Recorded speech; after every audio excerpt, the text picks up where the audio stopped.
যেই দলটার মাঠে নামার কথা ছিল না, ম্যাচটা শেষ পর্যন্ত ওয়াক ওভার দিয়ে দেওয়ার একটা দ্বার প্রান্তে বাংলাদেশের প্রতিনিধি রংপুর রাইডার্স, যেই দল ফাইনালে না খেললে বাংলাদেশ থেকে গ্লোবাল ইভেন্টে, যে ইভেন্টটা হয়েছে গ্লোবাল সুপার লিগ, এরকম ইভেন্টে বাংলাদেশ থেকে আর কখনো কোনো প্রতিনিধি না রাখার মোটামুটি একটা সিদ্ধান্ত হয়েও গিয়েছিল, সেই দলটাই শেষ পর্যন্ত ফাইনাল খেললো। সেই দলটা শেষ পর্যন্ত ফাইনালে গিয়ে ভিক্টোরিয়াকে হারিয়ে চ্যাম্পিয়ন হলো।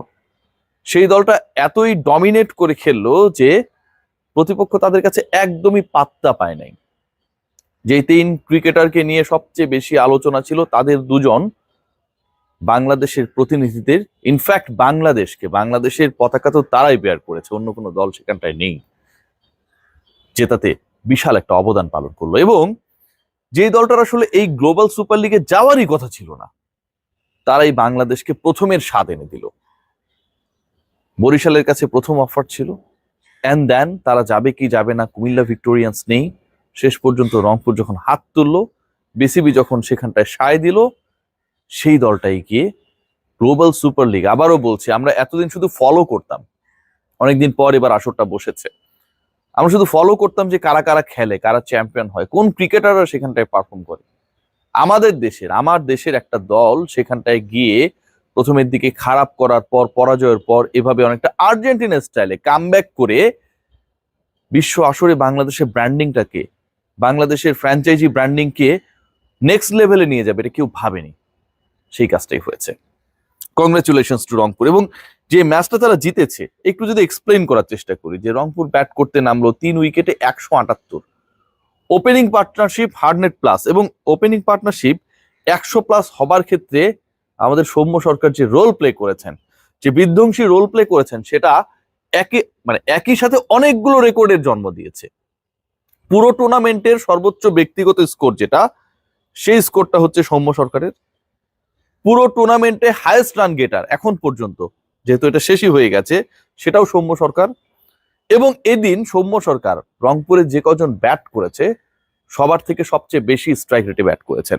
54 বলে 86 রানের ইনিংস, 6 মেরেছেন 5টা। সৌম্যের 6 কেমন হয় আপনারা সবাই জানেন। 4 মেরেছেন 7টা। বাউন্ডারি আর ওভার বাউন্ডারি মারার ক্ষেত্রেও তাকে কেউ ছাড়িয়ে যেতে পারেনি। স্ট্রাইক রেট 107 ছুঁই ছুঁই। সৌম্য সরকার এখানটা খেলারই কথা ছিল না।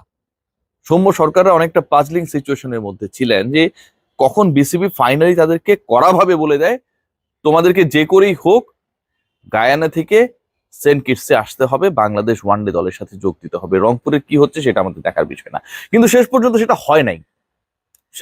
সেটা হয় নাই। গত রাতে আমি একটা কন্টেন্ট করেছিলাম, যে সময় জুমার নামাজ পড়ার জন্য রংপুরের ক্রিকেটাররা টিম বাসে ছিলেন, আমি ফোন করি পুরো দল ব্যবস্থাপনায় যিনি জড়িত সেই সানিয়ান তামিমকে, এবং তার সাথে কথা বলার পর যখন জানতে পারি যে ক্রিকেটাররা যদি নাও খেলেন এই ম্যাচটা, বাংলাদেশের 3 ক্রিকেটারকে যদি এনওসি নাও দেওয়া হয় টু প্লে দ্য ফাইনাল, তারপরেও তারা নেক্সট ফ্লাইটে সেন্ট কিটসে যেতে পারবেন না। খেললেও তারা যেই ফ্লাইটে সেন্ট কিটসে যাবেন, যখন টেক অফ করবেন গায়ানা থেকে, না খেললেও একই সময় টেক অফ করবেন, তাহলে খেলতে দিতে সমস্যা কোথায়?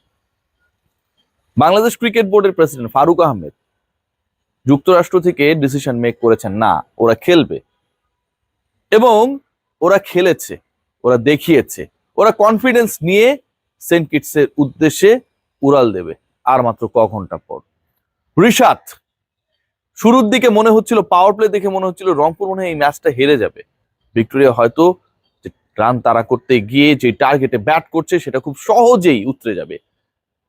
50+ যেই রানটা ছিল রংপুর যখন ব্যাট করছিল পাওয়ার প্লেতে, 40-র মতো। এরপরে আসলে ম্যাচ ঘুরে যায়। রিশাদ হোসেন দারুণ বল করেছেন, শেষে গিয়ে সাইফ হাসানও ভালো বল করেছেন, আর শেখ মেহেদীকে বলার কোনো কিছুই নেই। রাইডার্সরা যে রোলার কোস্টার রাইডের মধ্য দিয়ে গেছে, যেই প্রেসারের মধ্য দিয়ে গেছে, যেই অনিশ্চয়তার মধ্য দিয়ে গেছে, এবং এই অনিশ্চয়তাগুলো যদি কোনো একটা টুর্নামেন্টের মিডলে থাকতো সেটাও মেনে নেওয়া যাইতো। টুর্নামেন্টের একদম শেষ ম্যাচ, সেই জায়গাটায় যখন মান সম্মানের প্রশ্ন, একটা দল তার ক্রিকেটার, তার ম্যানেজমেন্ট ওখানটা এক্সিস্ট করছে, কিন্তু তারা 11 বানাতে পারবে না, তার দেশের বোর্ড ওই পার্টিকুলার দলটা যেই দেশ থেকে এসেছে প্রতিনিধিত্ব করতে, সেই দেশের বোর্ড তার ক্রিকেটারদের নিয়ে যাবে, এরকম একটা সিচুয়েশন যখন, ঠিক তখন আমার কাছে মনে হয় Bangladesh cricket board, Rangpur Riders, cricketer সবাই মিলে পুরো ব্যাপারটাকে সলভ করার ক্ষেত্রে, পুরো ব্যাপারটাকে ইতিবাচক ভাবে দেখার ক্ষেত্রে যে রোলটা প্লে করেছে, it should be given a salute. My dialogue অনেকে মনে করে। ফারুক আহমেদকে থ্যাঙ্কস। তবে ভেতর থেকে একজন কাজ করছিলেন, আমার সাথে ফোনে কথা হচ্ছিল, চ্যাট হচ্ছিল, ইশতিয়াক সাদেক। রংপুর বলেন, ক্রিকেট কেন্দ্রিক আসলে তাদের যে অবকাঠামো, বিনিয়োগ, প্ল্যানিং, প্রত্যেকটা A to Z যিনি আসলে কন্ট্রোল করেন, তিনি সবকিছু ডিল করেছেন তার মতো করে। ফারুক ভাইকে ম্যানেজ করা, ক্রিকেটারদের জন্য প্রয়োজনে চার্টার ফ্লাইটের ব্যবস্থা করা, আমি সিরিয়াসলি বলছি রংপুর সেই ব্যবস্থাও রেখেছিল। ইনস্ট্যান্ট যদি বিসিবি বলে যে তাদেরকে চলে যেতে হবে, তাদের জন্য আলাদা চার্টার ফ্লাইট করে তাদেরকে পাঠানোর ব্যবস্থা করা, সবকিছুই রেখেছিল। এবং ফাইনালি বাংলাদেশের একটা দলকে চ্যাম্পিয়ন করে নিয়ে আসা, এটা ভাই কোনোভাবেই সহজ স্বপ্ন ছিল না। আমরা সবাই ট্রল করেছি না, আমরা ট্রল করেছি যখন রংপুর তাদের প্রথম ম্যাচেসগুলোতে খারাপ করছিল, যখন রংপুর এমনও সিচুয়েশন ছিল যে জেতা ম্যাচ হারছিল, সবাই হাসাহাসি করেছে, ঠাট্টা করেছে, এরা যাই হচ্ছে এগুলো করার জন্য, এই টাইপের বক্তব্য দিয়েছে, সুন্দর সুন্দর ছবি তুলবে। ভাই গায়ানা হচ্ছে ওয়েস্ট ইন্ডিজের সবচেয়ে খ্যাত কান্ট্রিগুলোর একটা, সিরিয়াসলি। এটা আবার পড়েছে দক্ষিণ আমেরিকায়, আমি এটাতে গিয়েছিলাম, এবং এখানটা আপনি ভালো খাবার দাবারও ঠিকঠাক ভাবে পাবেন না। সেই জায়গায় গিয়ে বাংলাদেশ দল এটা করেছে। নুরুল হাসান সোহান আরো একবার প্রমাণ করেছেন তার মধ্যে মাল রয়েছে। সোহানের মালকে অনেকেই দেখতে পান না, কিন্তু আমরা সেটা জানি। সৌম্য সরকারকে একটা স্পেশাল থ্যাঙ্কস দিতে হয়। শুধুমাত্র এখানটায় যে ইনিংসটা খেলেছেন তিনি, এই ইনিংসটা রংপুরকে শুধু জেতায়নি, বাংলাদেশকে জিতিয়েছে। ইনিংসটা টুর্নামেন্টের হাইয়েস্ট ব্যক্তিগত ইনিংস যেমন হয়েছে, রংপুরের টিম টোটালটাও পুরো টুর্নামেন্টের হাইয়েস্ট টিম টোটালে পরিণত হয়েছে। এবং একই সাথে বাংলাদেশ দল, যেই দলটা স্ট্রাগলিং রাইট নাও ইন্টারন্যাশনাল ক্রিকেটে, বাংলাদেশে অনূর্ধ্ব-19 দল ভালো করছে, নারী দল ভালো করছে, বাংলাদেশের ফ্র্যাঞ্চাইজি দল গ্লোবাল সুপার লিগে গিয়ে চ্যাম্পিয়ন হচ্ছে, কিন্তু ন্যাশনাল টিমের অবস্থাটা ভালো না। ঠিক তখন উইন্ডিজের এগেনস্টে নামার আগে, টেস্টে যদিও বাংলাদেশ জিতেছে, ওয়ানডের কথা আমি স্পেশালি বলতে চাই, উইন্ডিজের এগেনস্টে নামার আগে বাংলাদেশ দল যেন একটা বিশাল কনফিডেন্স পাবে। দুজন ক্রিকেটার অন্তত অ্যাড হচ্ছে যারা সুপার ফর্মে রয়েছেন, যারা প্রেসারকে জয় করেছেন, যারা ব্যাট হাতে বল হাতে সাকসেসফুলি আন্ডার প্রেসার টিমকে এমন একটা গ্লোরিয়াস মোমেন্টের সাক্ষী করেছেন যেটা বাংলাদেশের ইতিহাসে কোনো ফ্র্যাঞ্চাইজি দল করতে পারে নাই। ভবিষ্যতে পারবে কিনা সেটা নিয়েও সংশয় জাগে। সেই কাজটা করেছেন Soumya and Rishad, and they will be the part of the national side. আমরা বলি না সাকিবকে IPL খেলতে দেয়া হোক, কনফিডেন্স নিয়ে ন্যাশনাল টিমে ব্যাক করুক, সৌম্য সরকার রিশাদদেরকে গ্লোবাল T20-তে খেলতে দেওয়া হয়েছে, কনফিডেন্স নিয়ে ন্যাশনাল টিমে ব্যাক করবে। Congratulations to Rangpur Rider. Definitely, this team is going to be a big threat in the BPL for the other teams. BPL শুরু হচ্ছে ডিসেম্বরের 30 তারিখে। দেখা যাবে রংপুরের এই রং চড়ানো রাইড কতদূর যায় আপকামিং টুর্নামেন্টে। সবাই ভালো থাকবেন, টেক গ্রেট কেয়ার।